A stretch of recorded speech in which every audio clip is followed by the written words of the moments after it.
to know a little bit about what's going to happen, here it is in a nutshell. I'm going to speak for about 20 minutes, and then we're going to have what we call art interruptions or pleasure pauses. And those are artists coming in to fill our space with the very thing we're talking about. And not only because we all feel it's a good idea, but also because art, as this incredible instrument of equalizing, has also been studied by Linda Smith to be something that can actually open us to being broader in the way that we're perceiving or taking in information. So in a way, it's a tactic as well to keep us all on board with ourselves as we enter the sort of politicized conversation that inevitably will happen today.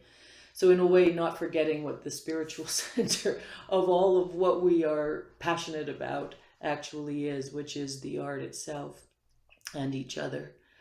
To start with, I'm going to read what is called a CRIP cultural declaration that we at LTD have put together and begun to speak before any events. So Listen to This community arts organization is Saskatchewan's only disability-led disability arts organization. We equip and enable people with and without disabilities to create and participate in art for the betterment of their health, unapologetically, for recreation, and for the development of themselves as emerging and professional artists. We preference care in our art making. Through intimate access, somatic practices, we encourage each other to nurture a healthier relationship to body, mind, and creative spirit, while holding safe space for the disabled and non-disabled to come together and participate in the arts. Listen to This community arts organization serves people of all ages, from adolescents through elders, who live with a range of disabilities, including, but not limited to, psychiatric disabilities, cognitive and learning disabilities, physical disabilities, addictions, environmental sensitivities, sickness, chronic pain or disease, neurodivergence, and physical and mental or emotional disabilities from the adverse impacts of medication. We are also in collaboration and learning from our deaf communities. In the beginning, we brought community members together to make art. Now, we're making art and creating venues of discussion, cultural discussion that brings community together. In the end, it all comes from compassionate creative action. We care, and we want all of us to come together in that caring. We truly see a world that belongs to all. So through art, advocacy, and education, we have built communities of open, intimate access in which disabled people, a select few in Saskatchewan, can at last claim full agency over their lives, their voices, and bring their full expression into the world. Finally, we are seen as ambassadors of disability culture in the flyover province, which is how Saskatchewan is viewed in the CRIP art and cultural world. And as Julie Williams said, the term CRIP extends beyond the inclusion of all disabilities and encompasses members of other diverse groups, historically invisible and ignored, such as disabled persons of color, disabled members with LGBTQIA+ identities, those who are both disabled and linguistically diverse, and many other identities. In closing of this declaration, LTD is committed to having the voice of people living with disability represented through the art and programming that is imagined, created, and facilitated by disabled people. So we're going to move into something that we generally use through LTD, and it's not our invention. It's not only experienced through disability culture, but in our attempts to bring ourselves into our political right to exist in our bodies as humans, all of us, not just disabled people, and the desire to decolonize inside of this sector specifically, we're going to take a brief period to come together through a somatic practice that is meant to invite us to remind us to sit back and possibly look for pleasure inside, or ease inside, the experience of this political conversation that we're going to have. Because for some of us, politicized gatherings and the bureaucracy that's sort of built into our sector, and having to work with that, can be really troublesome for some of us. And we use tools consciously to say, first of all, no, ideally not. Moreover, okay, if we have to participate in this way, then we are going to preference care for our bodies and ensure that we are here as we are, with no apology, while we're participating. So on that note, I invite whomever is interested to find your optimal place of comfort for today, for this moment, and by, sitting back in your chair, going off screen and laying down, walking around with your coffee, as it may be this morning, whatever it is for you that allows you to sort of participate in a experiential process for the next 10 minutes. And we're going to go into a yoga nidra sort of experience that's also created around some of the tenets of trauma regulation, meaning just regulation of our nervous system, so we can feel into the political right of feeling our pleasure. So once you feel like you've found a space where comfort is there, a little bit of ease, of course, that's malleable. It's going to move around, and maybe so are you inside of this. I invite you to just take a moment to look around your space, really broad focus, not too intense, while allowing maybe your breath to flow. That could mean you'd soften your belly muscles, or give yourself a little massage, or a little loving somehow with your hands. And look around your space and just find one thing that you haven't noticed yet this morning that maybe brings a little bit of curiosity or pleasure forward for you. And that thing can be an object, a color, a texture, a shadow, anything that you see. When you're there, just see what would happen if you said yes to your belly muscles softening a little bit more than maybe they are, because Zoom tends to put us in fight and flight. So we can always use that. Just letting that happen while you're looking at this first pleasure point.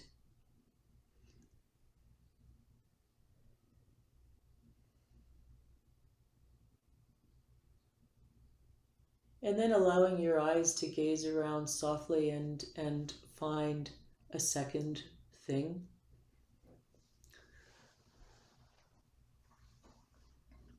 And maybe once you're there, you could also just allow your self to sense the stillness or the quietness that may come in these transition periods.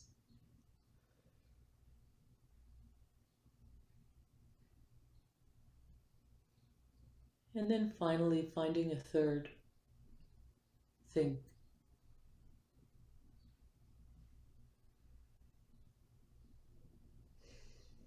Yeah. And then if it feels okay for you, allowing yourself to sit back and not be really attached to the screen, of course, with the exception of those using ASL, um, then see if that's possible for you, if that feels like a right action for you. And from there, you could, if you like, you could just soften your gaze or, in fact, close your eyes to let yourself come in to you a little bit more fully. All of this preferenced around you being your guide, you being the one that understands what's right for you this morning.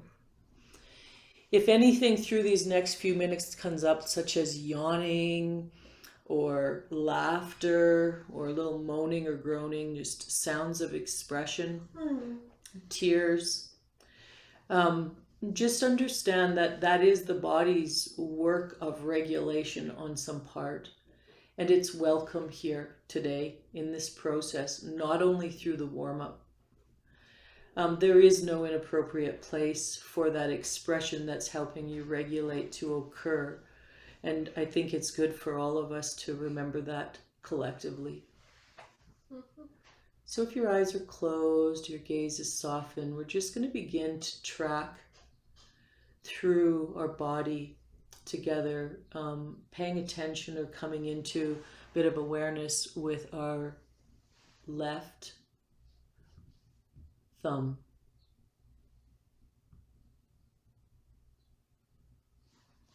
Index finger, middle finger, ring finger, little finger. Sensing your right palm, the back of your hand, your wrist, lower arm, elbow, upper arm, and shoulder, your armpit, waist, hip, your thigh, knee, calf, ankle, heel,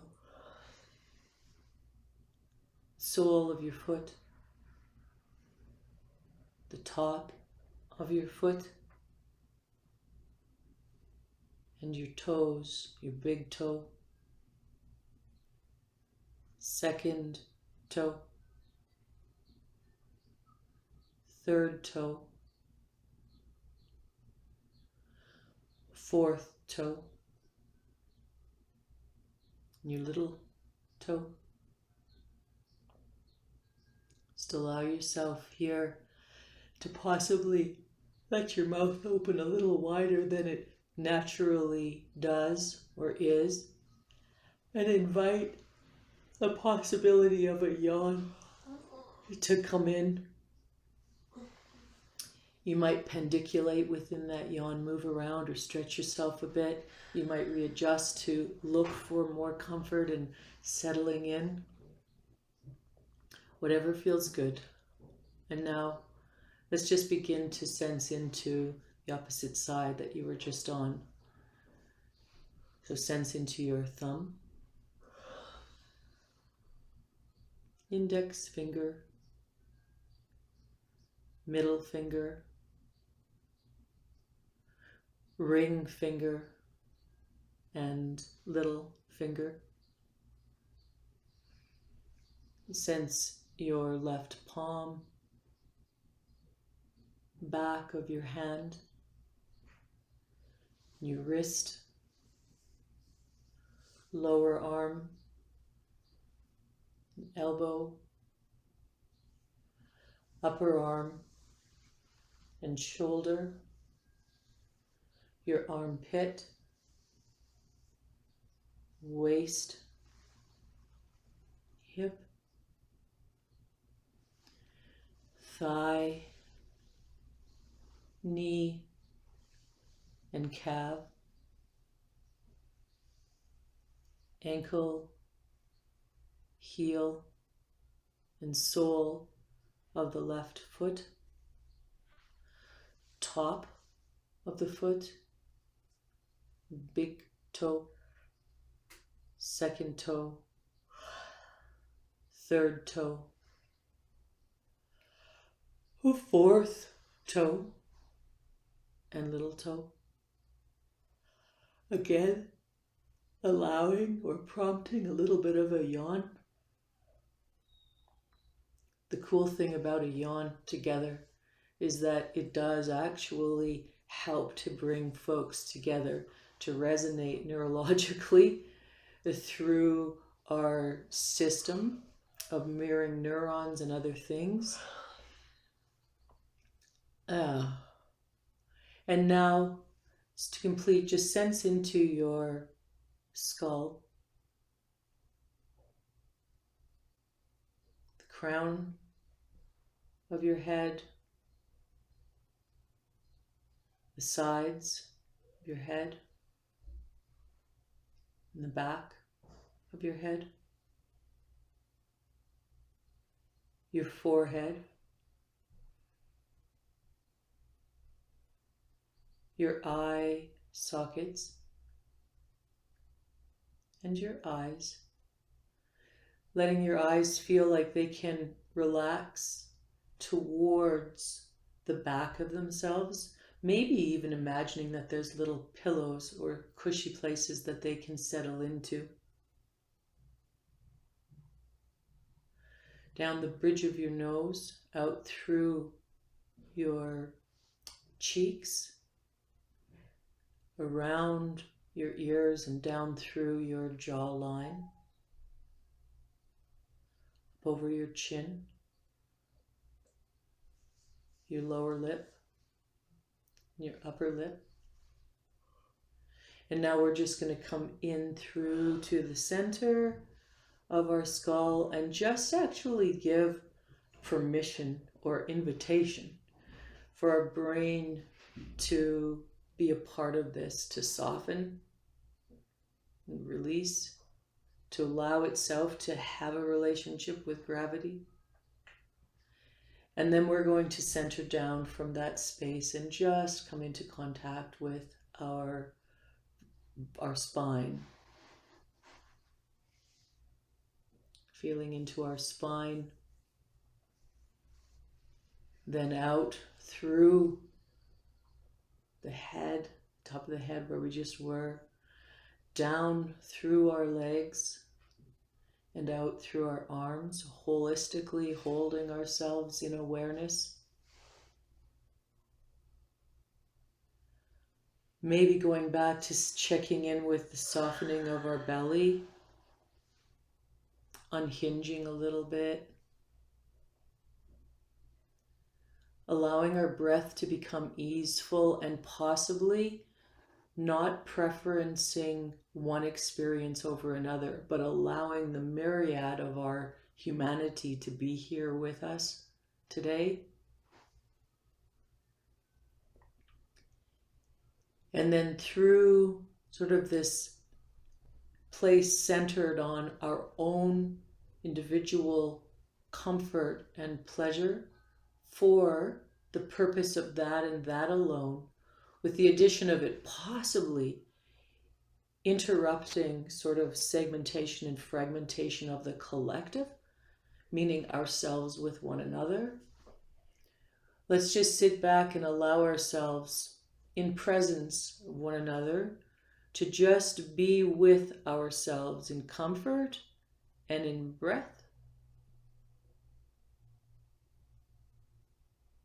Enjoying some spaciousness without language.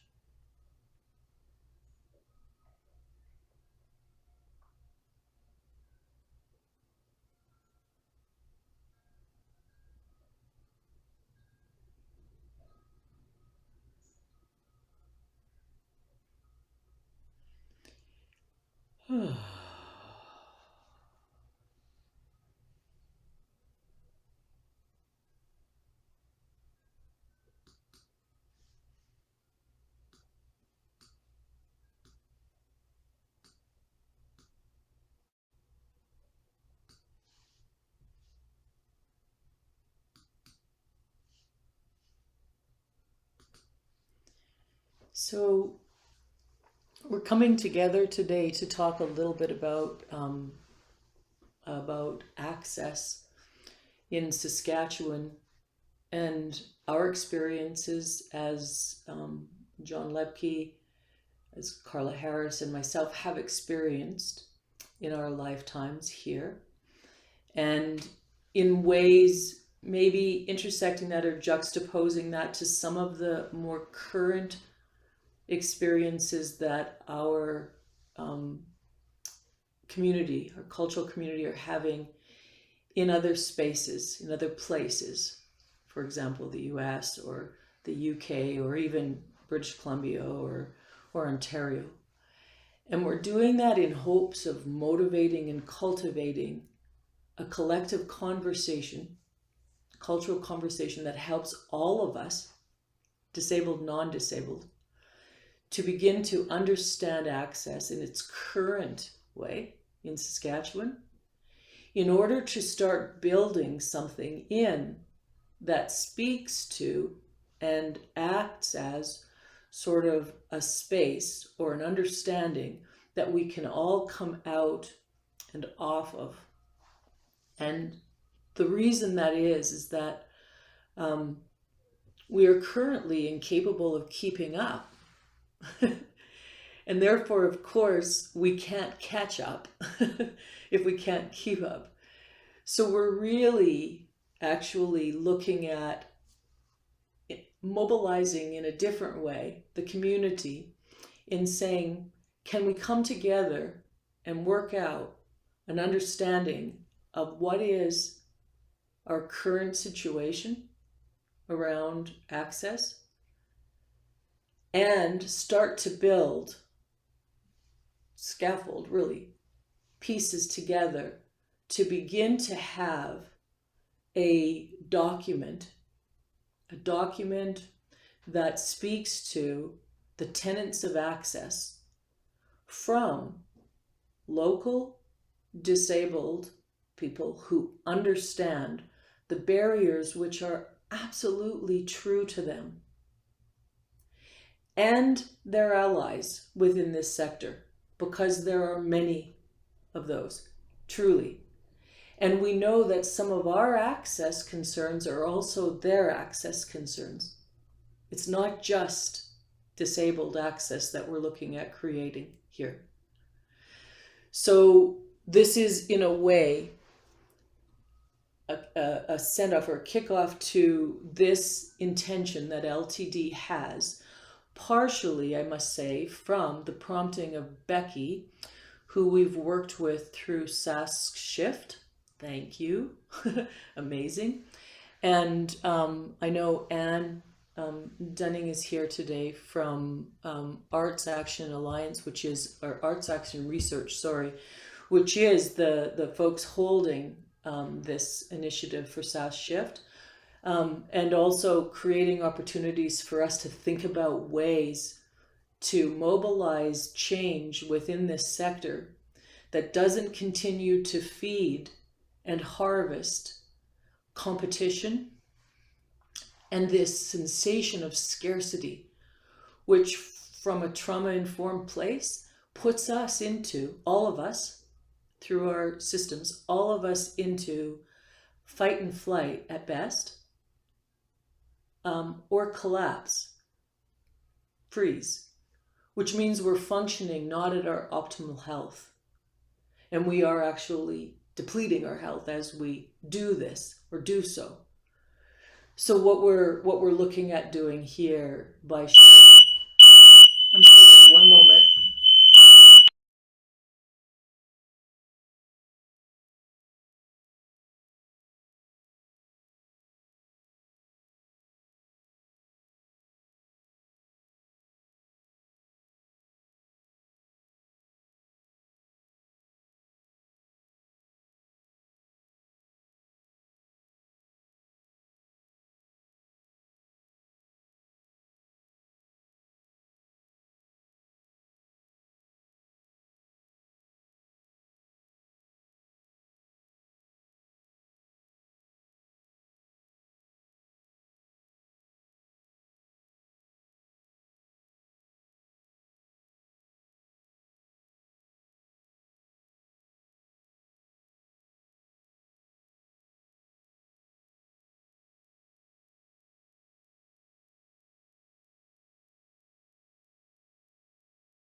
Hello, folks. We had a fire alarm. We have something going on that my partner is now looking after, and the alarm is off. So I apologize for that abrupt interruption that some of you or all of you experienced through that. Yeah, so I'm going to take a breath for a moment. Yeah. Between Amanda, myself, and the animals, there's a little activation in here. Yeah. Anyways, what I was on about is the gratitude for bringing this to our attention. This idea that together as a community, we could build something that helps us all. Exactly, we're definitely awake now. I see that. That allows us to look to it collectively and work from it collectively, as opposed to what seems to be, quite honestly, from our experience, this uphill fight, this uphill battle to help us all get on the same page together. I'm already at my 20 minutes and I'm aware of that. So I'm going to let things go for now. And of course, we'll revisit once the conversation starts. But I will say one thing again, coming from Arts Action Research and Becky's inclination to be listening to us and supporting us in finding ways that doesn't cost us as much to be here within this sector, and also let LTD evolve in its natural way, as opposed to trying to fit in as an organization of access that accommodates others. We have looked to, or I have looked to, this document that's accessible to all of us, called "We See You, White American Theater." And I will put the link for those who have maybe not seen this yet. I will put the link into the chat, or somebody will if I can't figure it out today. And it is brilliant, period. But it will actually help, not only help you understand what it is we have intention to do here, but also help you understand some of the differences between the US conversations, that is in specific areas, mind you, and the Canadian conversation, because we, the Crip culture, is named as the instigators or the motivators of this movement, for this declaration, for this website as it is, because of our insistence on fighting for the right to live in our bodies as they are, and to be in the world as we are, including the art sector. So I highly invite you to look at that, and I will now pass this over to Vuyo for a little art interruption or pleasure pause through art.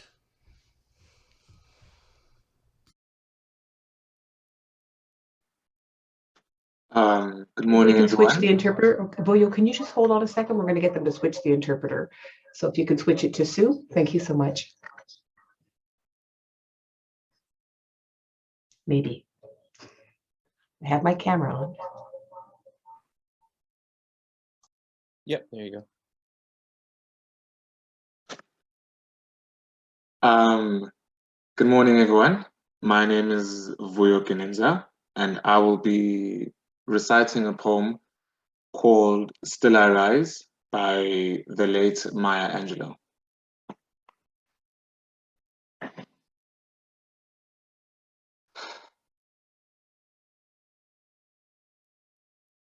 You may write me down in history with your bitter, twisted lies.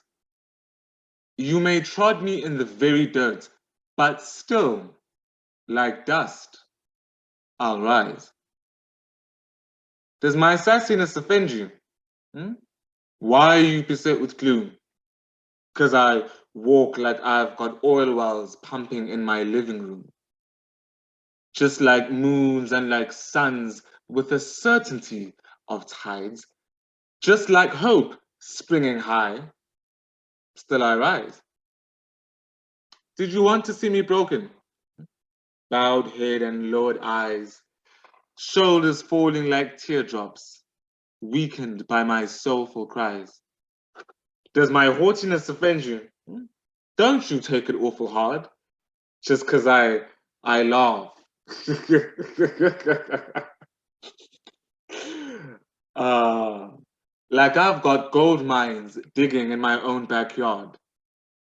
You may shoot me with your words, you may cut me with your lies, you may kill me with your hatefulness, but still, like air, I'll rise. Does my sexiness offend you? Does it come as a surprise that I dance like I have diamonds at the meeting of my thighs? Out of the huts of history's shame, I rise. Up from a past that's rooted in pain, I rise. I'm a black ocean, leaping and wide, welling and bearing and swelling in the tide. Leaving behind nights of terror and fear, I rise. Into a daybreak that is miraculously clear, I rise. Bringing the gifts that my ancestors gave, I am the hope and the dream of the slave. I rise.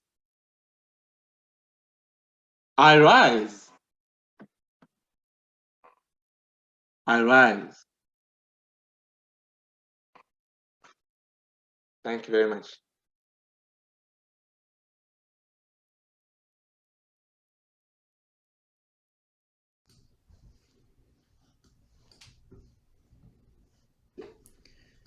So next we have Carla Harris, I believe.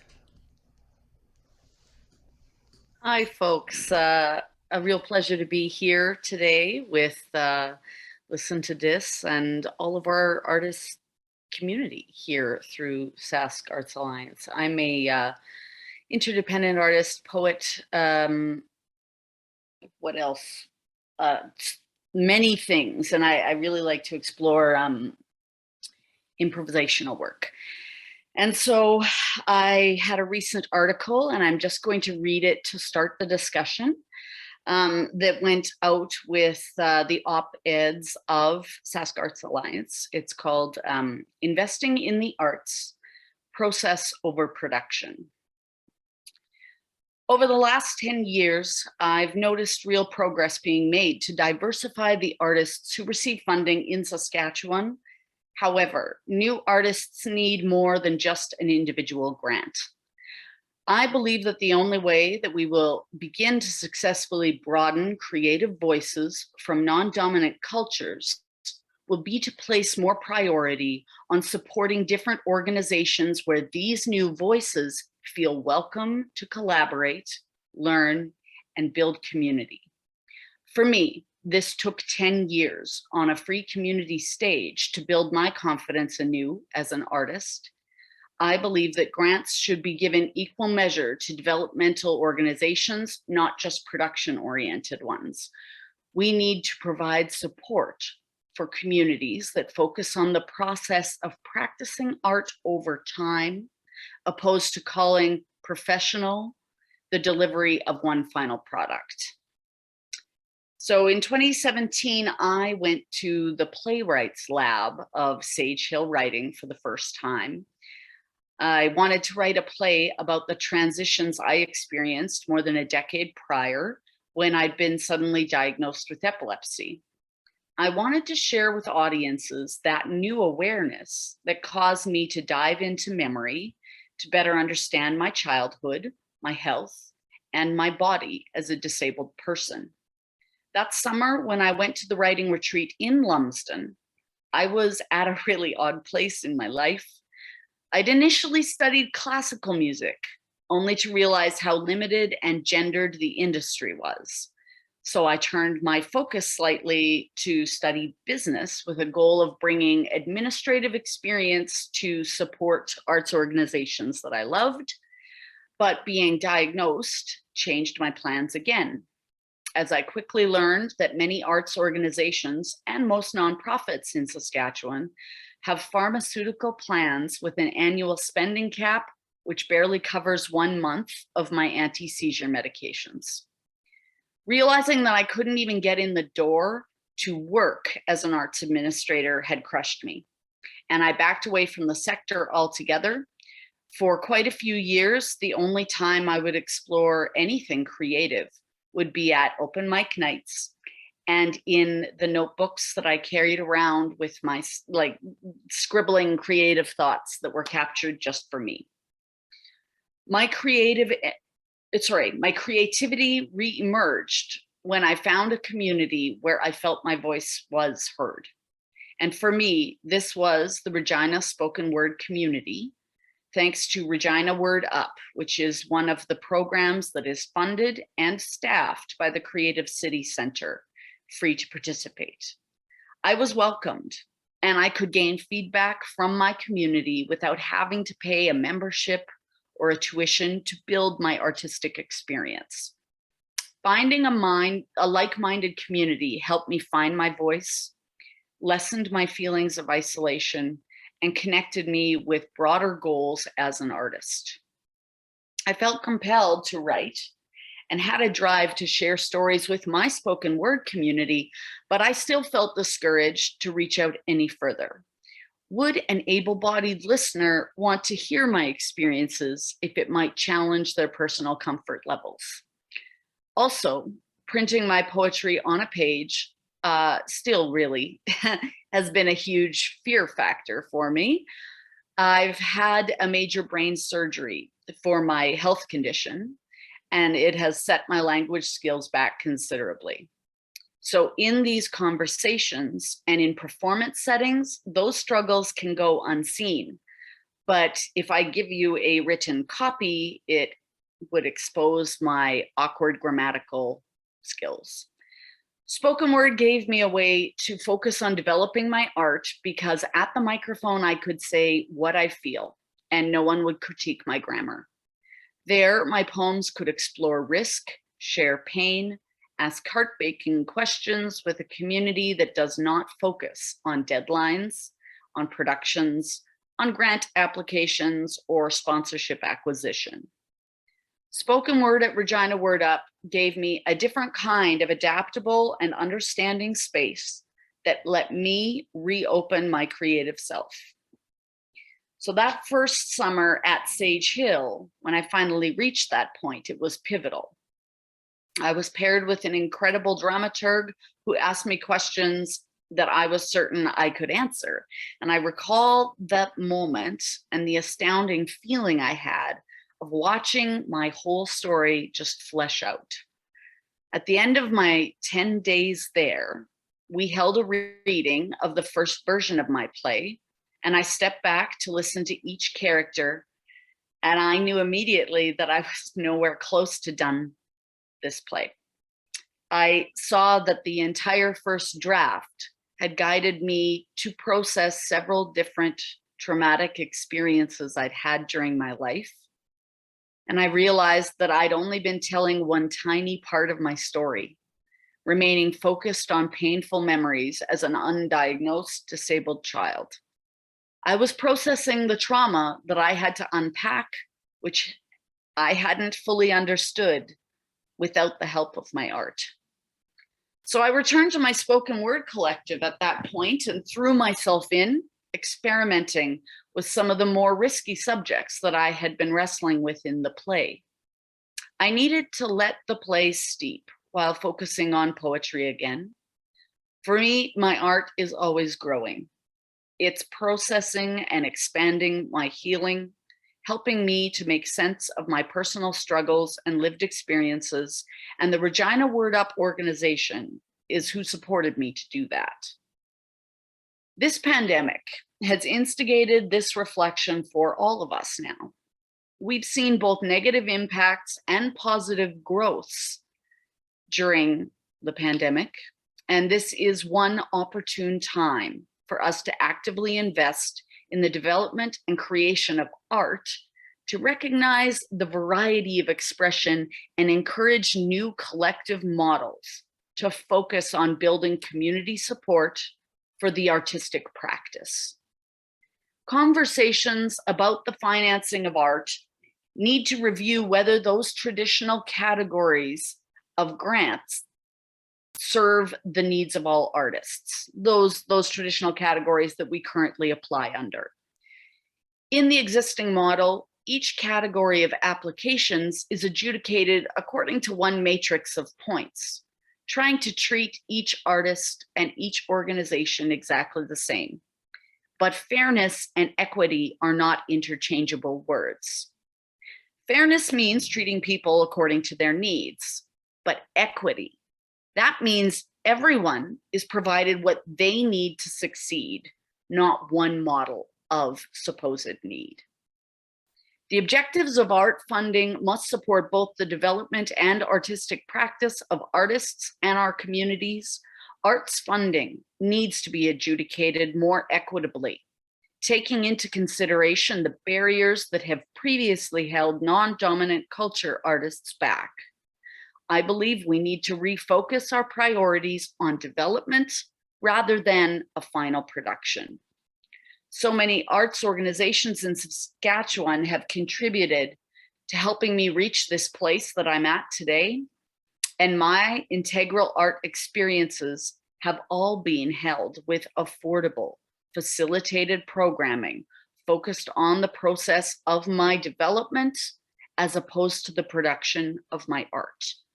I believe that arts grants of every type need to reassess their methods of adjudication for those organizations that support and keep individual artists going. That is, if we truly hope to expand and include voices from beyond the traditional styles of our dominant culture. Thanks.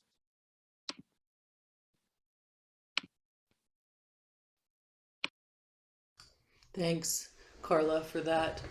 I don't know. There's so much space to open up to in the conversation around what you've written and what you've put forward.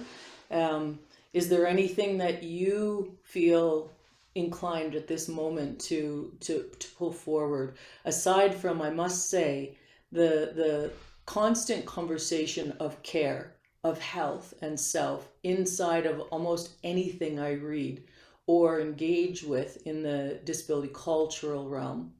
That really stood out today. Again, is you looking after you as opposed to surviving inside of something. Yeah. I appreciate that. Actually, I just wanted to mention how helpful for someone like me who has worked in so many different settings where I wind up feeling like I have to put myself out there as a public speaker, advocating for disability inclusion and access considerations, that I tend to be very triggered by public speaking.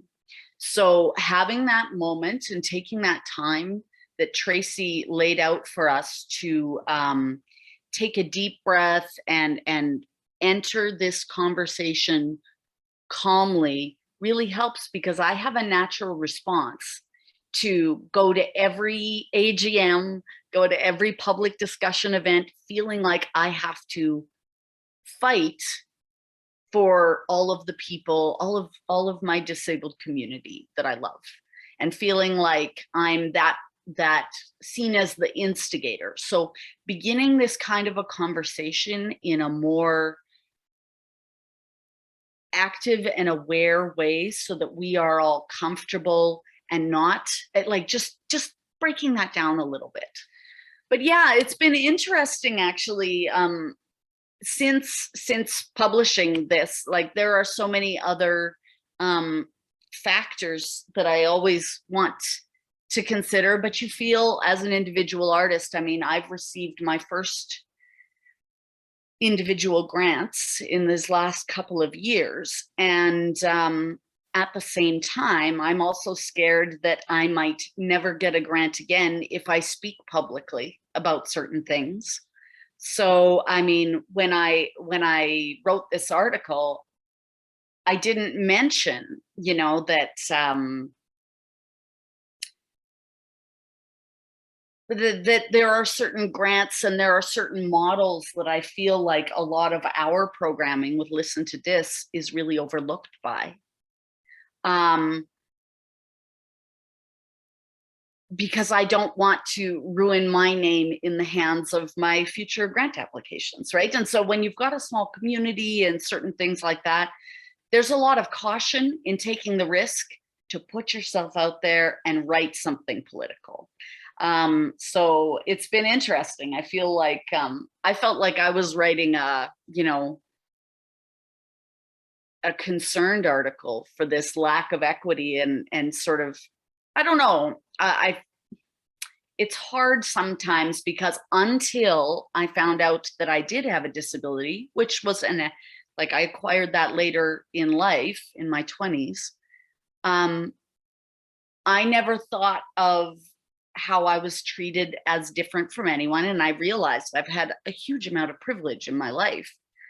But when you suddenly find yourself on that other side and you have, for example, trying to apply for a grant and you can't figure out how to use the budget page, the finance page, things like that are, or when you've applied for something or you're being hosted for something and it takes a long time and it's very difficult for someone like me with a learning disability to figure out how to bill the company on their strange model thing. These are other barriers that are actually so exhausting that have on several occasions made me just not apply to host something or not apply to do it because I do not have the energy to be in a system that constantly makes me feel lesser. Absolutely. So well said. And Amanda's agreeing, and I'm quite certain that that we as disabled folks aren't alone on this. As a matter of fact, I understand that quite intimately. So time, as it does, is flowing, which is really beautiful. I probably talk too much. I do it every time. I love it. No, not at all, not at all. But it does take us into introducing Fatima, and of course, Carla will be coming back to hearing from you some more. And I love that folks are being introduced to the fact that there is an article for them to go to read, which is really lovely. Okay, Fatima.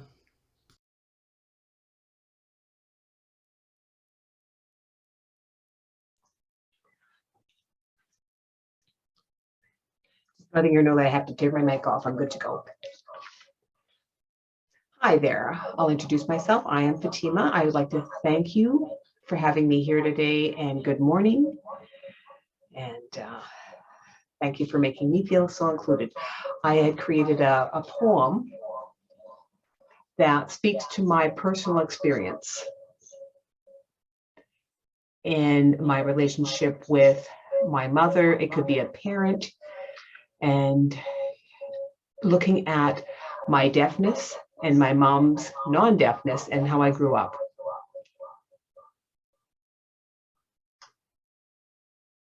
So I want to take you into my world as to what it's like to be a deaf child. You know, so I hope that you're able to watch my presentation.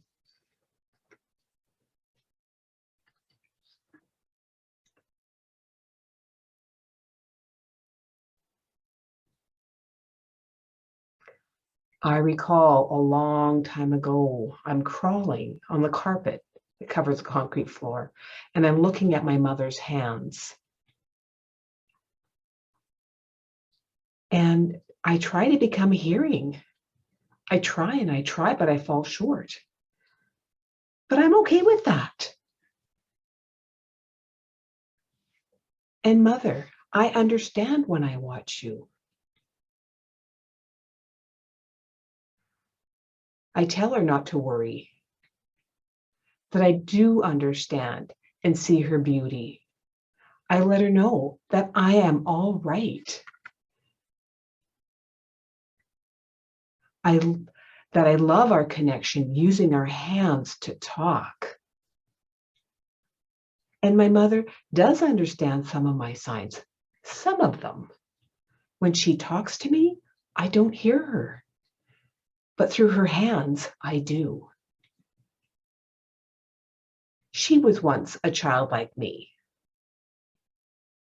Our lives are connected. Her soul and my soul. Are they the same in this world? I can't say. My mother and I were connected. We shared a visual language. Then they gave her bad advice. They told her to stop. Now I'm lost. Now I'm told to speak better, to prove my worth. Told to stop signing. People judge me. They never saw. Mother, where are you? I need you. Don't side with the others. Listen to me. You're not listening. Sign language was mine at birth, then silenced, rediscovered to only realize it was always within me.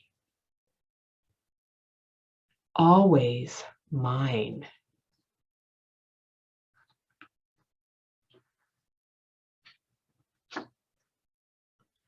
They say that I'm quiet.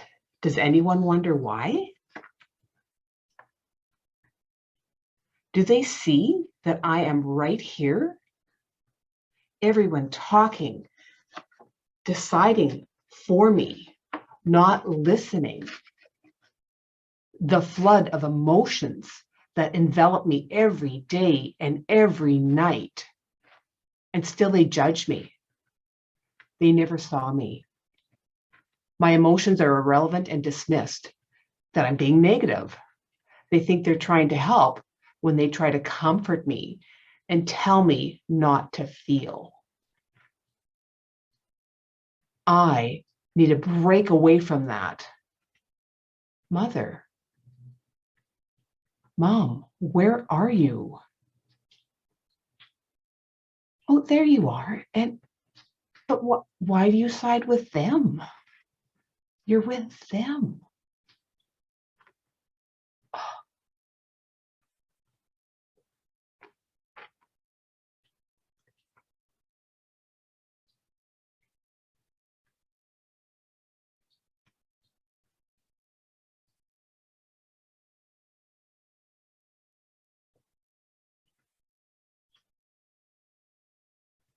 Have you forgotten that I am your daughter? I'm still here. I'm still your daughter. I'm still deaf.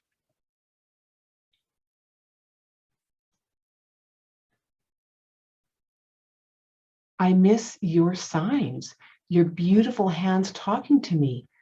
Mother, I am deaf. Are you ready to see me? The real me? The deaf me? Are you ready to meet your deaf daughter?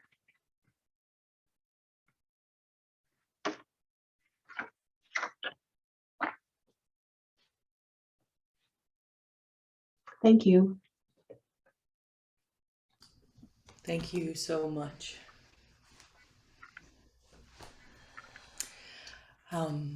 It come to mind that it might be a time to invite a sort of scheduled or scripted bio break.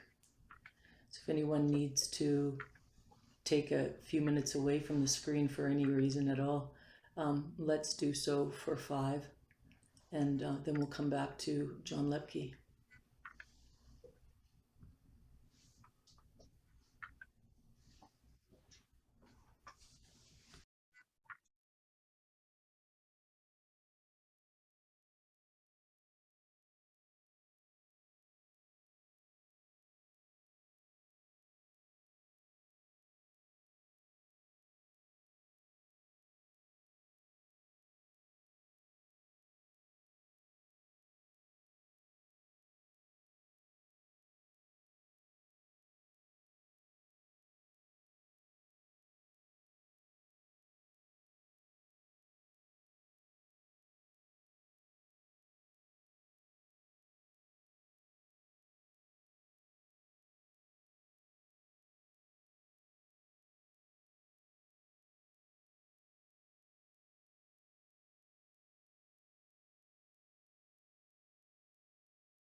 Tracy, you're muted if you're talking to us. I'm not talking to you, hun. Okay, sorry.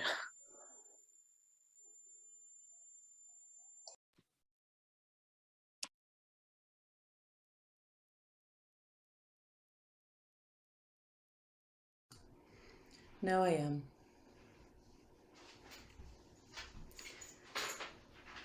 We're just trying to make sure that that the alarm doesn't go off any longer. But as it turns out, it's because I lit a candle in a different space than I usually light it, and that might have been triggering it. Me and my ritual. Darn somatics. So I think we're at about the 5-minute mark. We'll just check in to see if everyone is okay to be back. It didn't go. Yeah. And we're going to switch to Barb as the interpreter, just so you know. Excellent.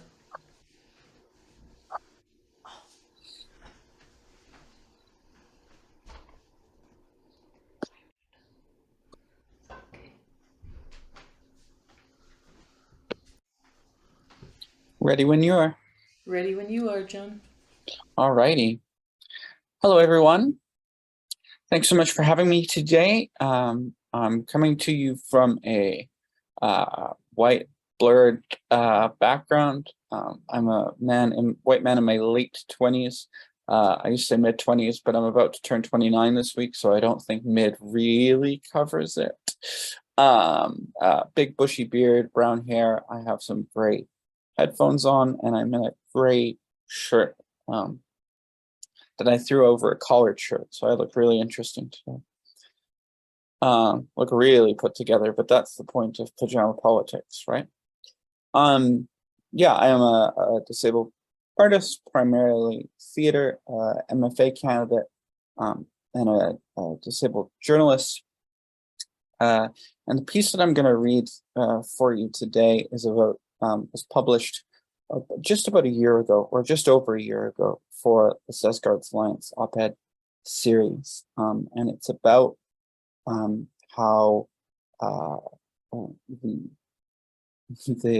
industry in a way pushed me away for a time, and the difficulties of existing within the arts ecology as a disabled artist. There'll be a slight pause as I click away. I will read out the trigger warnings. There are a couple of them, so I will be sure to put in the chat when I'm done. If you've muted me, which is totally good.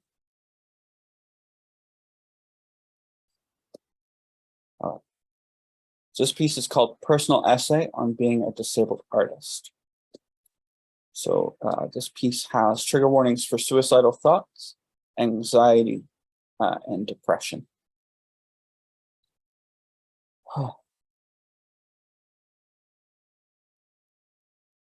Working as an emerging disabled artist in Saskatchewan gave me a nervous breakdown. I have cerebral palsy, CP, but it is safe to say I have never been in the business of collecting as many diagnoses as I can. And yet, 3 years ago, I was sitting across from my doctor and cracking jokes about having passed the test. I got 28 out of 30 on the generalized anxiety screening tool. It's the first stage for many, and acknowledging that I, maybe, just maybe, have an anxiety or panic disorder. The only reason I didn't get a perfect score was that I didn't have a plan to kill myself yet. People usually don't laugh when I tell them they have a disorder. Yeah, well, I've never been known to do things the easy way. I am no stranger to tests.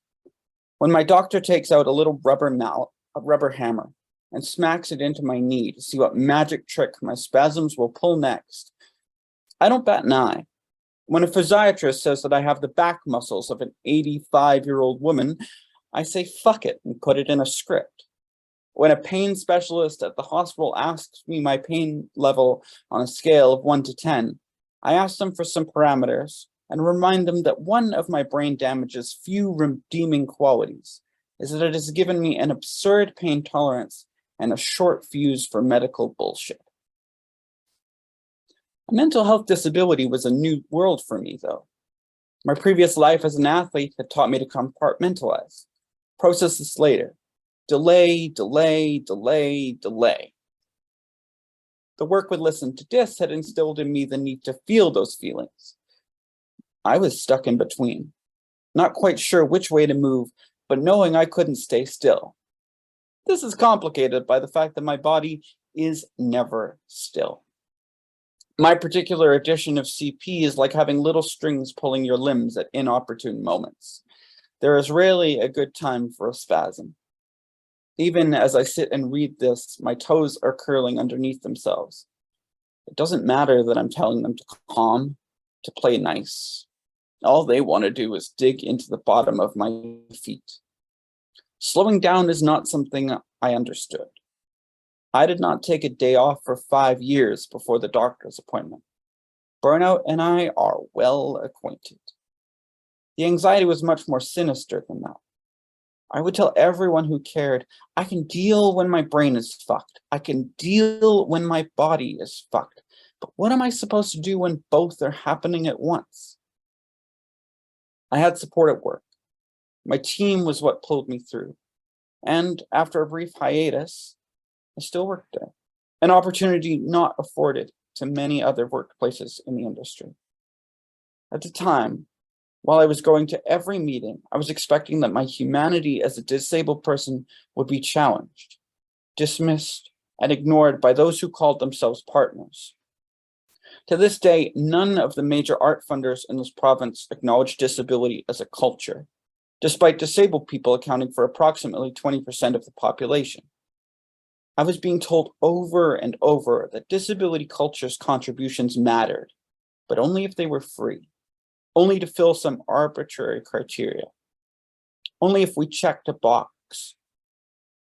It felt like our contributions were destined for the inaccessible fine print of some prestigious grant on some equally inaccessible web portal. We were shamed for bringing forward our access needs, strung along about the possibility of financial stability, told lies laced with ableism. At the time, I couldn't leave a room without feeling like I was failing my community. I could not submit a grant without at least 2 panic attacks. I couldn't function. I took 2 separate mental health leaves and asked multiple therapists whether I should be committed. They all told me the same thing. You need to quit your job. I resisted. I got hopelessly drunk. I took medications that did not work. I begged for a release that wasn't coming. I stepped away and returned to other work. I wrote articles about disability. I ran a newsroom. I wished I had done a better job of knowing my own boundaries. At the beginning, I spoke only in stage whispers about my mental health.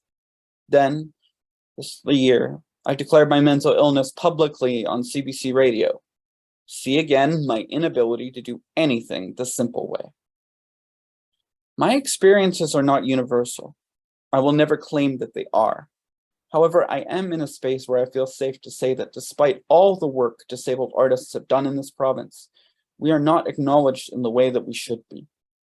We have the names of projects lifted from our conversations because it sounds good and slapped onto posters that we have no hand in. We are told that we are untrainable, uncastable, the thorn in the side of the non-disabled as they not so silently wish they could make the cripples shut up. But I'll let you in on an open secret. We are not going anywhere. You can support us, not just by coming to shows or advocating for funding, but also by challenging your perceptions of what disability looks like, sounds like, moves like. In a post-pandemic world, whenever that is, we need to think about the art world we are building to return to. That means we must ensure that disabled people are allowed not only in the room, but in leadership roles. We shouldn't want to return to the status quo. The status quo is a danger to my community, and I won't stand, or sit for it.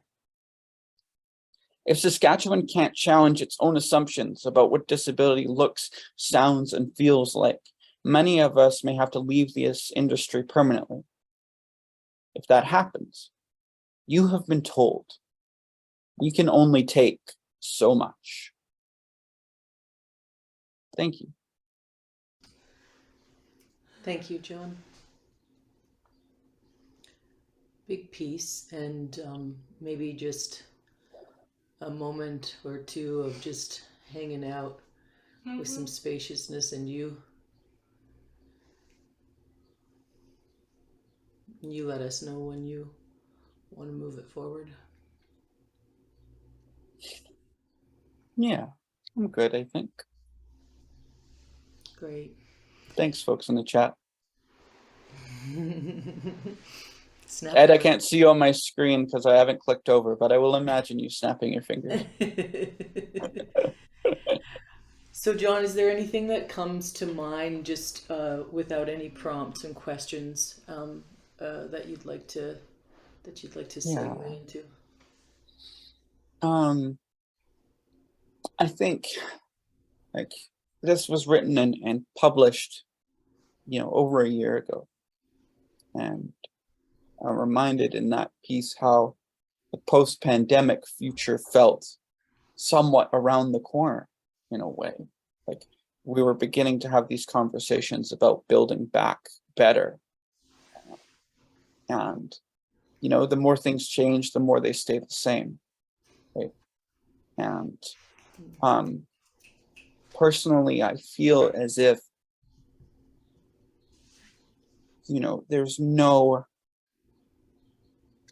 there isn't disability justice without being willing to comment or atone or work on the past. I think when it comes to accessibility, society at large is very, oh, we know about it now and we can work through it and we can support you in the future, but we're not willing to go back and talk about the fuckery of the last 20, 30, 40, 50 years. And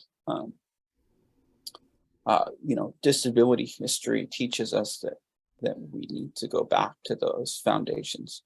And that's not unique to disability culture. I'm just speaking directly to disability history. The die-ins that brought us the ADA, capital crawl, things like that in the US.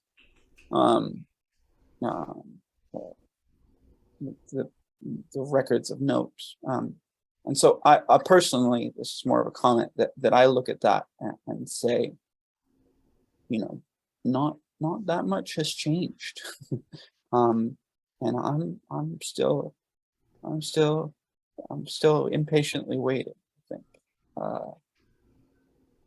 And we have to be willing to engage with our own biases, even from within community, about how disability community has in the past and still today marginalizes, I always say has about a 4-year, 5-year, the length of the average first mortgage is the amount of time in which the disabled community suddenly decides to turn around and relitigate who belongs in the disability community.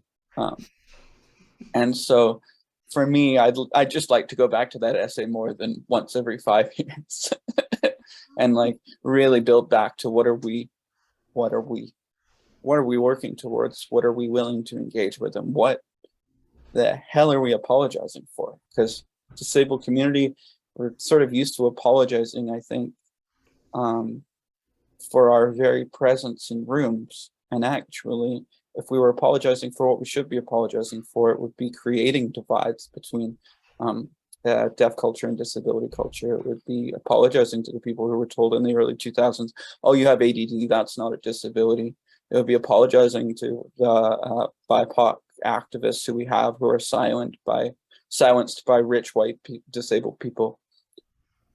That's where we need to be looking inwardly, but it's very hard to do that healing and reparation if those outside the community are also not engaging. Yeah, so well put, as always. I try. Just one maybe a quickish question. what would the sector, what would the cultural sector here in Saskatchewan look like to you if in fact it was functioning as an accessible sector? What would have to change? It would do what it thinks it's doing, That was which, you know, so I look at opportunities in the past where we have been, when I say we, I say listen to this, have been part of national marketing campaigns for which we have had to, my position, it's not the position perhaps of Tracy as artistic director, but argue and fight. So it's very much the willing to take credit for when something comes out well, and the lack of sorry, I love the emojis, the emoticons. Thank you for the support there. Sorry, I visually got distracted there. Further proof I'm neurodivergent. It would, you know, it's the same old thing of willing to take credit for disabled work when it advances things or looks good in a press release, but not actually looking at, say, the realities of access funding or the realities of how, I mean, I took shots at grant platforms, I think 3 times in 1,200 words.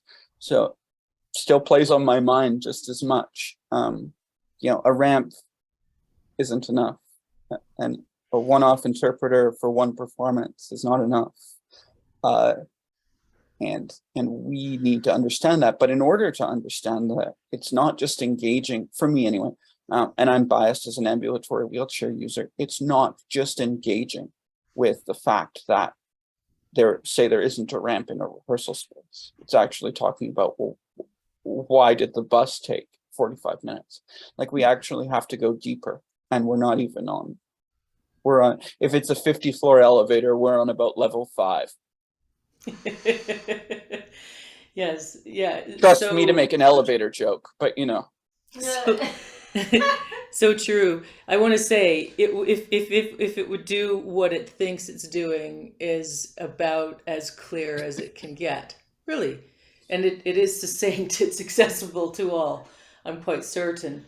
You know, the thing that comes to mind in listening to both you and Carla, as well as the considering of conversations we've had over the last few weeks, aside from the last decade. There's one thing that, there's a couple of things that stand out. One is this thing that we came down to. What do we have in common here? We have the fact that the 3 of us, and many here, I think, declare as disabled, loud and proud, period. The other thing is that we are seriously, passionately advocating for art and in love with making it, watching it, being a part of it. Last but not least, we all have to still have hope in something shifting completely enough, like John said, so we're not sliding in and out of it over and over again over 3 decades. We still all have hope, or we wouldn't be here discussing, sharing art, and pretty soon sharing a conversation with the broader community. And I bring that up in a way because we have to remember that in the swamp, because quite honestly, and many here hanging out with us today understand that the swamp has been mighty murky. And if we could put our time and effort into creation of art and building of one another in a healthful way through the arts, we would be shifting in a monumentous way. There's no question about that. Disability culture understands that really intimately because it names art as its most impactful system or structure. We see that today. So I think that the conversation the thing that you brought up speaks to this idea of whole, That's one thing that, we talked about a little bit, the three of us. In somatic practices, in trauma-informed practices, in the work of health, we have to imagine the whole of us. Within that whole, there's structures. We have to pay attention to that. We have to understand that within those structures, there's systems. If there is one system break, there is an imbalance. And if we go only to that system break in a very subjective manner, we cannot fix it, not even with ourselves, within ourselves. So we do have a bigger, broader, collective community issue to look at here. And we need all systems and structures within this whole, the arts sector as it is, to come on board with the fact that people are saying this is not working and it's actually, quote unquote, killing us, meaning we're going away as artists, we're closing our independent practices or our organizations, and or we are having to almost regularly, I shouldn't say we are having to, that maybe is inappropriate. We are getting caught up in the pattern of severe illness, which John, myself, and Carla have all experienced. At the core of that being because we have hope for change for all of us, and we want that change to be motivated and occur in part through art because we know that it works. It works to change minds and hearts. And what we're asking for is the peace, the peace that we need in order to fulfill our responsibilities in a way that doesn't preference those responsibilities over our health. And again, I do not think it is only our conversation within this culture. As a matter of fact, I know that to be true. So anyway, thanks, John. And I am going to open this up to Amanda Zielinski for our final pleasure pause or art interruption. Okay. See? Whatever you like, hon. Do you want to introduce yourself a little bit? Okay, I'll do what I can. Hi everyone, my name is Amanda Zielinski, and I'm part of Listen to This. Thank you, Tracy, for having me on. Yeah, I've been doing acting, singing, dancing for much longer than I have been a part of the company. And I'm happy to do it for you today as well. I'm still wondering which song is better for this moment. Yeah, that's true. Okay. I was just thinking about which song, but this is the one that we're going for. Some of you may know it.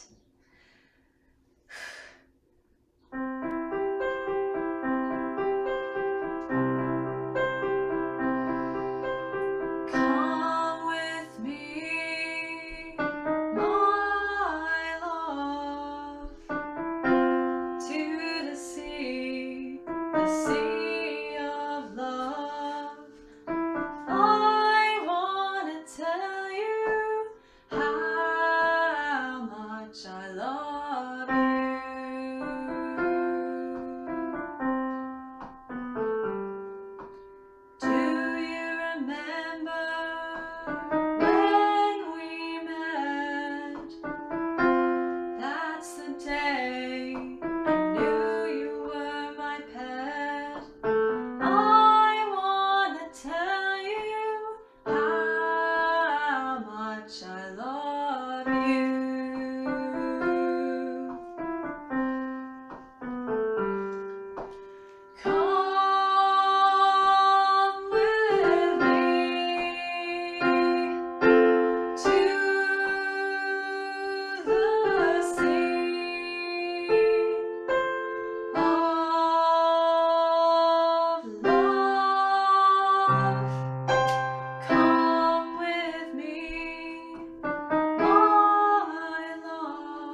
Thank you so much, Amanda. That was beautiful.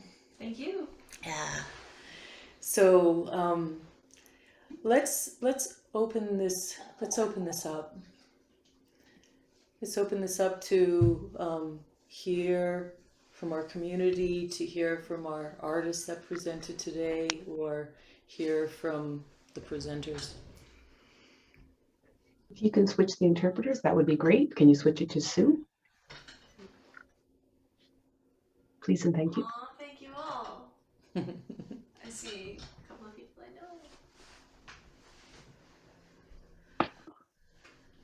know. Yeah, like I don't mean to just jump in, but Tracy, your comment about, I know ADHD, like trying to stop myself from talking is work.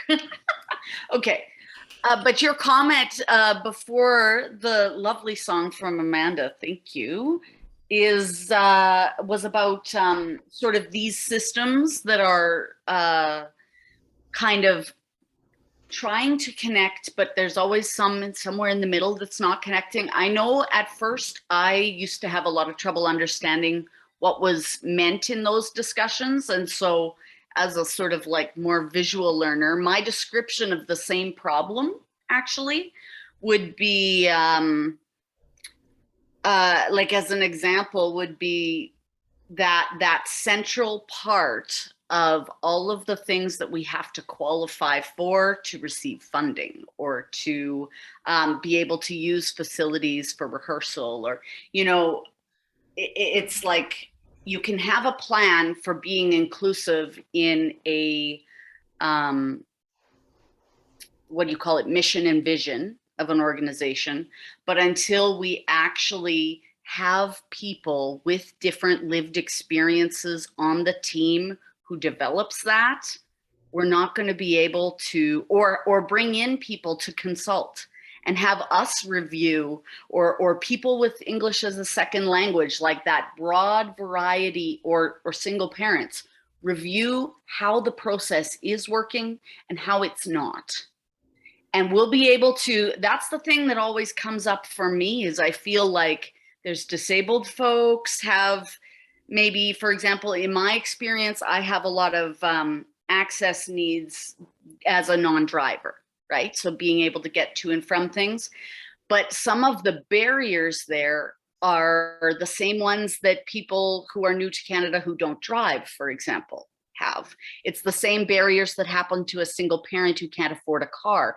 Like, we have very different overlapping problems that are holding back each separate group.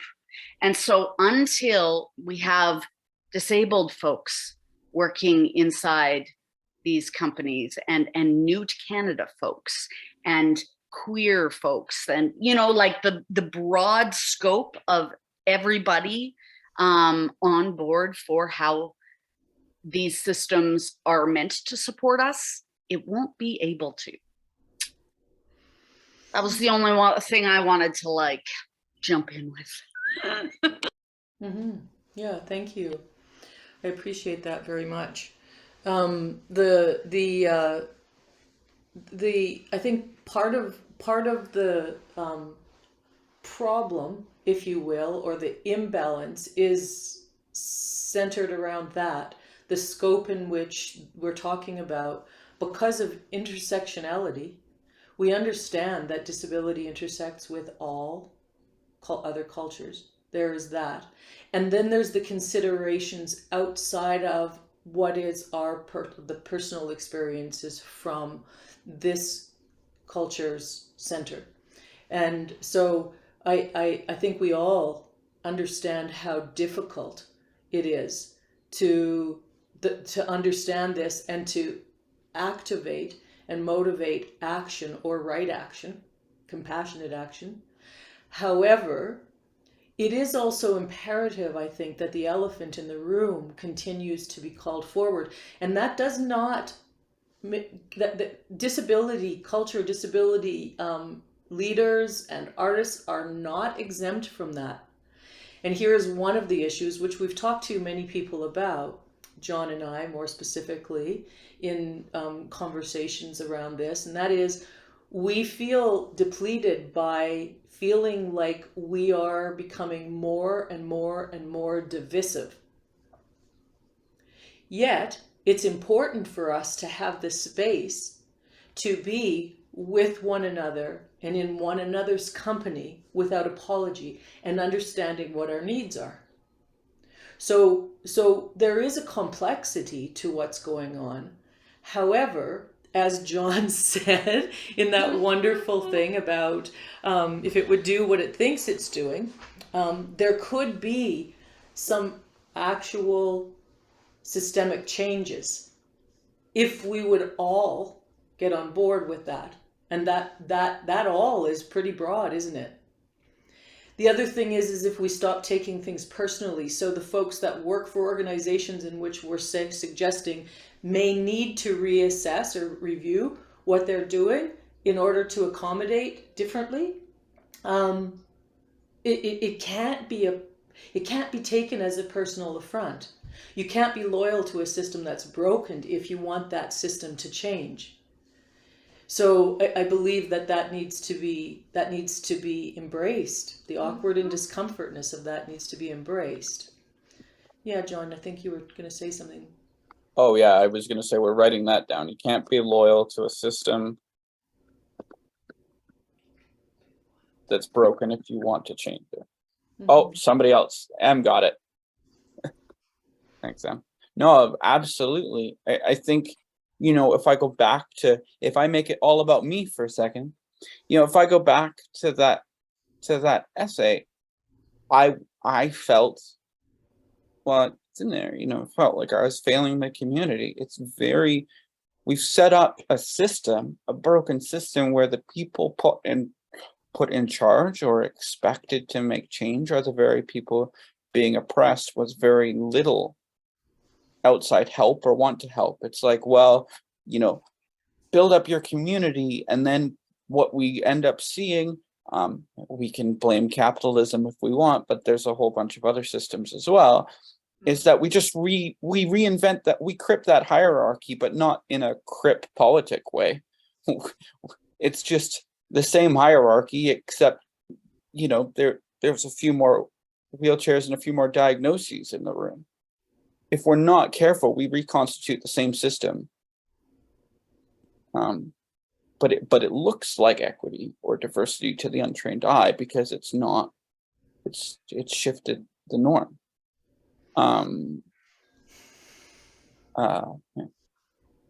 Yeah, I mean there are some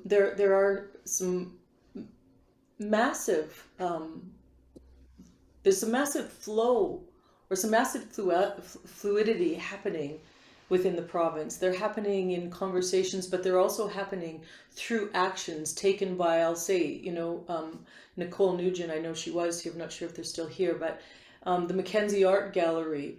I feel like we really, as a community, are witnessing something that is in action. Is it perfect? No, but nor are they claiming that it's perfect. They are in action. And they're in action in a way that suggests that they are deciding to live within the shifts and the discomfort and awkwardness that brings. And that's what I think all of us need to embrace, that this is not comfortable. There is no comfort in integrated shifting. There's comfort as an outcome, but within it, we're all going to feel a bit awkward today. Hence us deciding to say, let's meet in ways that actually we as a CRIC community are used to meeting, because we're able to work, but sometimes we're not able to show up in a way that is socially acceptable. And so there's a dichotomy there. And that means here in these kinds of meeting spaces, of course. It also means in the art spaces a lot. It means, so all of us have been experienced fairly overt discrimination. And we do lean into our mentors and our community and other places that are ahead of where we are in Saskatchewan, where this is concerned. And that's part of how our hope is being developed, the vision, and our hope is being developed. It's also developed because all of us here are having conversations with all of you there, and we are hearing over and over again that these challenges, these barriers are not only ours in the Crip community. And that is where something really exciting comes up, is sparked, because that brings it all back to the whole as opposed to the fragmented places, and starts to scare away, hopefully, this idea of scarcity that we're spiraling in. We're spiraling in. So does anybody have Vuyo has his hands up. Oh, perfect. Thank you, Buyo. Hi everyone. I'm just going to quickly jump off of something that Tracy said, which struck me. I'm going to paraphrase, but I think at some point you had spoke of the different communities not mingling, but meeting with each other. And I wanted to emphasize the importance of that, because I'm going to share like a small story. So I grew up in a small country called Eswatini, and it's a third world country. So because of that, there aren't as many resources available for people with disabilities. And by that I mean, I remember when I came to this country in 2019 for the first time, I was shocked when I was about to enter the bus, and I saw the bus driver press the button and a ramp was released onto the ground for someone with, I think it was a lady or a man who had a wheelchair, for them to enter. I'd never seen that before. Because that's not available where I'm from. So people who are either in crutches or wheelchairs, whatever the case is, they can't enter a bus. They need to find a different way to move around back at home. So because of that, I have always, and also because of the fact that I've never had as many opportunities to interact with people with disabilities, I had my own, not preconceived notions, but it didn't occur to me, and this is embarrassing to say, but it didn't occur to me that y'all are people. And what I mean by that is, there was a time when I was at Cornwall Center, I was working there, and I was at Dairy Queen, and I wanted to grab a hot dog or something. And the guy who was working at the till, and I hope this doesn't come off as offensive, whatever, but from his physical appearance, I assumed that he had a disability of some kind. I just wasn't sure what it was. And so immediately I automatically am like, oh, you poor thing, your life must be hard, blah, blah, blah, blah. I didn't say all of this, but it was showing on my face.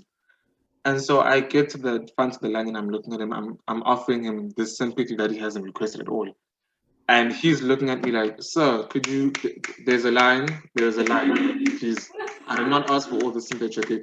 I did not ask for any of the sympathy. You are holding up the line. I'm here to do a job. Get your hot dog and go. And I was shocked, like he's rejecting my unwanted sympathy. What is going on?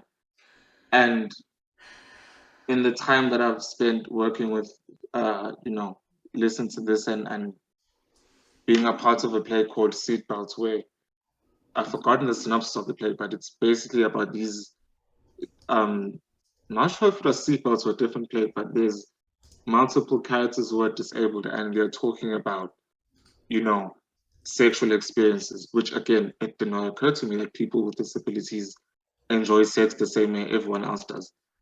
And I say all this to say that it's necessary to break bread with each other.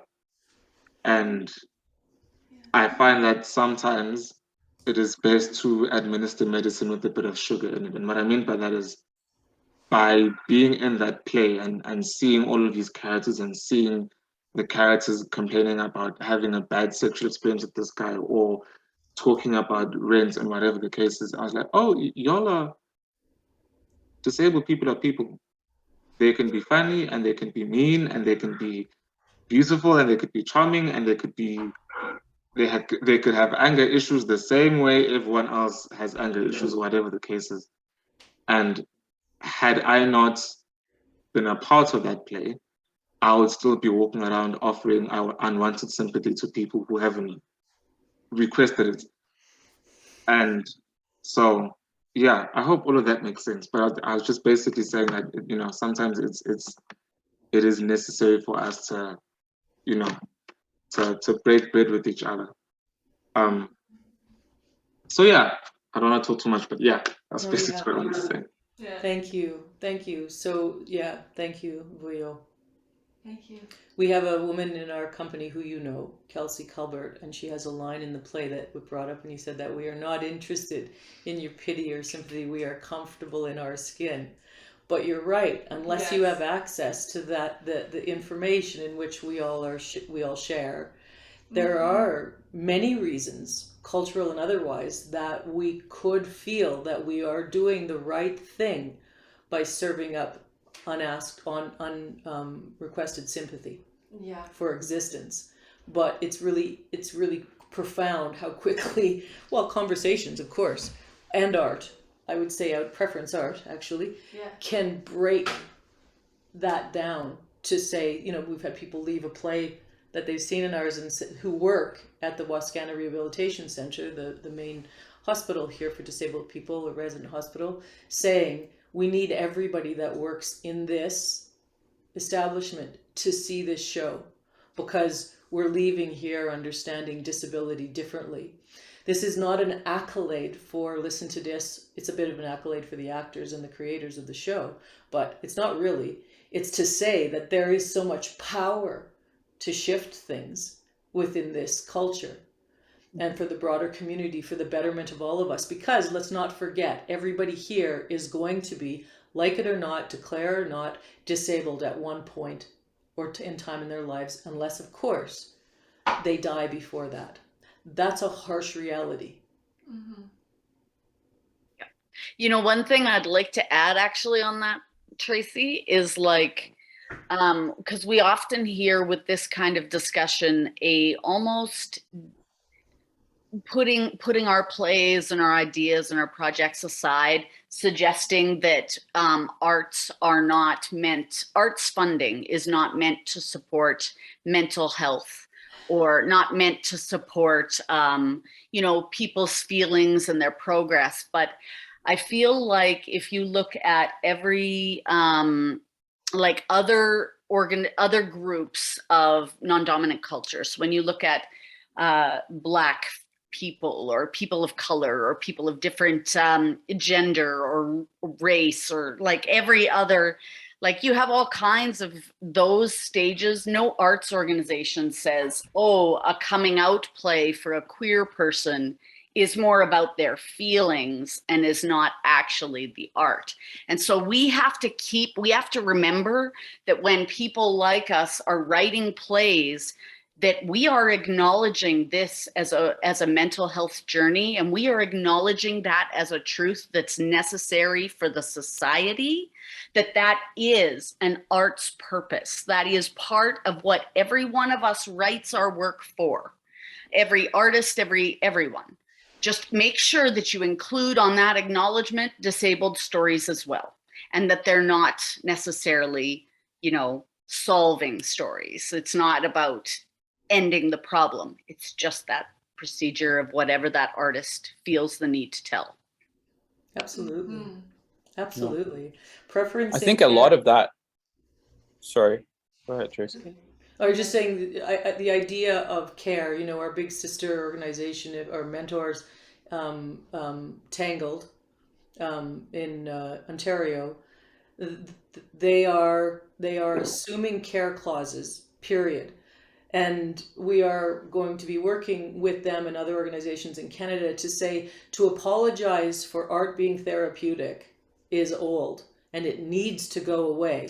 We need not to be fighting that, not just us, everybody. We need not to be fighting that because we care. We're not actually making art. It's absolute, it's ludicrous, really.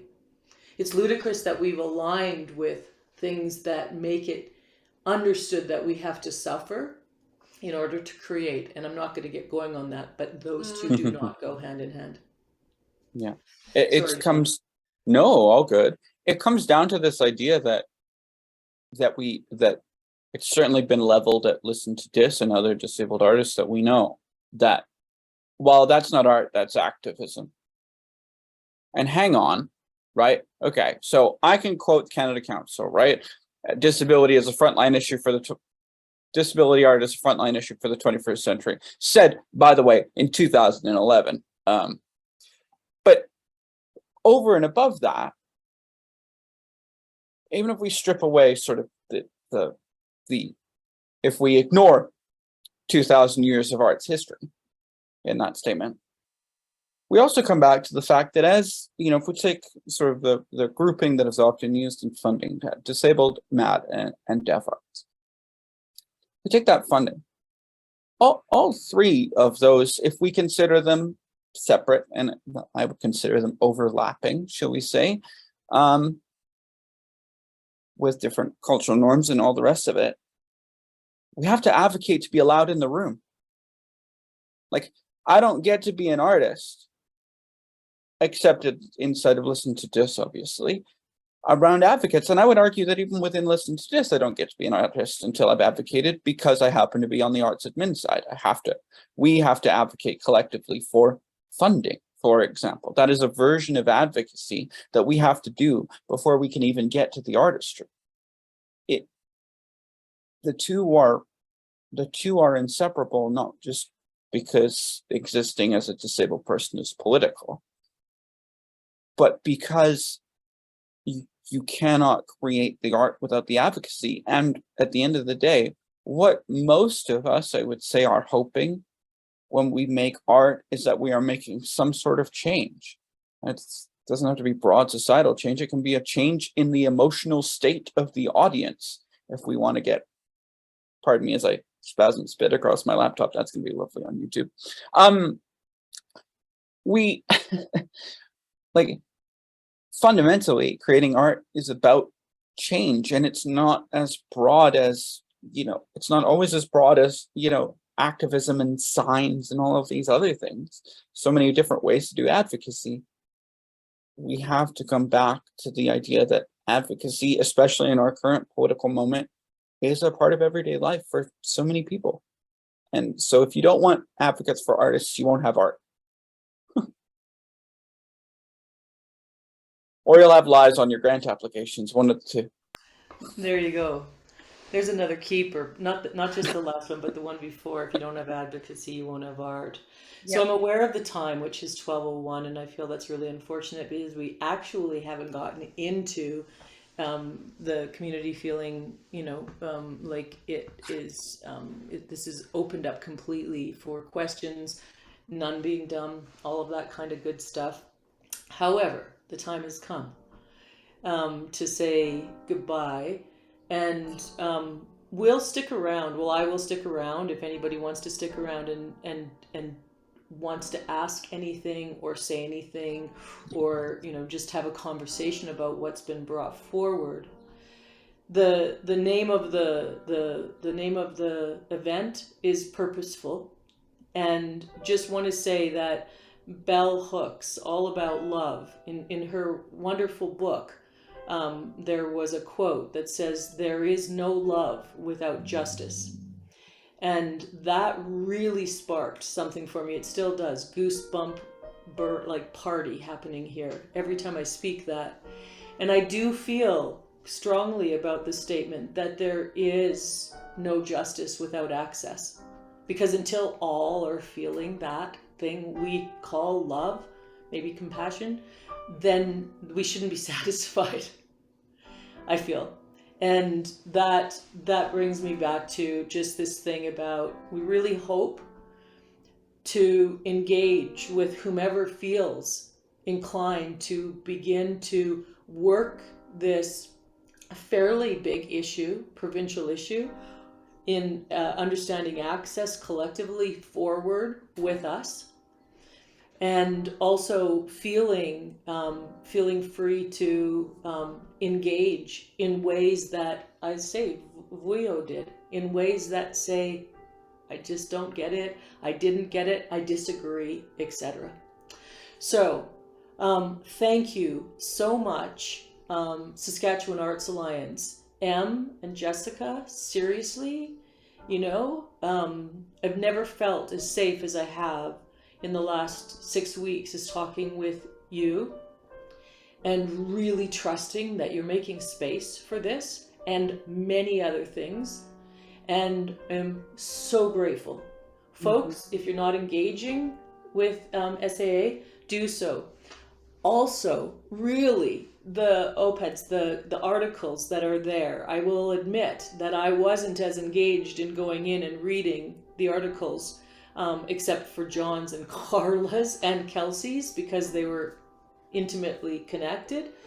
And now I have, and I highly recommend, for the understanding, the better understanding of our community, get in there. Like seriously, it's so giving. And finally, truly, the artists, Vuyo, Fatima, and Amanda, who stepped in at 6:30 this morning because we had one person not be able to make it. Thank you for making it what it is, because it is all about that as far as we're concerned. This here, happening here. So have a great day. I will venture to speak for the collective. We love you, and we really hope to be working with and for the we in this province, the us in this province. So thank you. I'm going to hang out. Have a good day.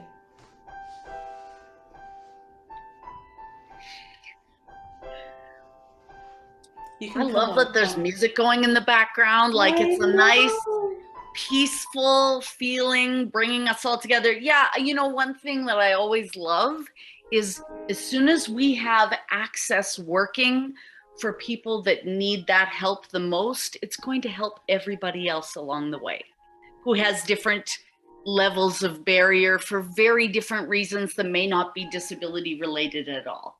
So, you know, like just I actually I learned such a wonderful lesson from my mom used to teach at Coacatoose, and the community when we would go to their events and stuff, some of the elders that we would get to discuss with, they were talking about their tradition of having older people walk first always. And it's the same premise. It's the same ideas. Whoever has a barrier can give that knowledge to better the community for everyone. Beautiful. Yeah. Folks that are still here, if you feel like coming on, Any questions? like bringing yourself on camera, please do so. Sue and Barb, I'm really aware that now we are at 12:06. Yes. So I would imagine that we would need to say goodbye to you and let go. I also have to go. Yeah. Thank you so much, everybody. Yep. Okay, John, thank you so much. Take care, John. Thank you all everyone for the event. I have to fly to work, but thank you very, very much. I had the best time. Thanks, Boyo. Thank you so much, Fatima. I just wanted to say, it's Tal here. Thank you so much for what a powerful conversation and really meaningful and exciting for me. So thank you. Thank you. Thank you for being here.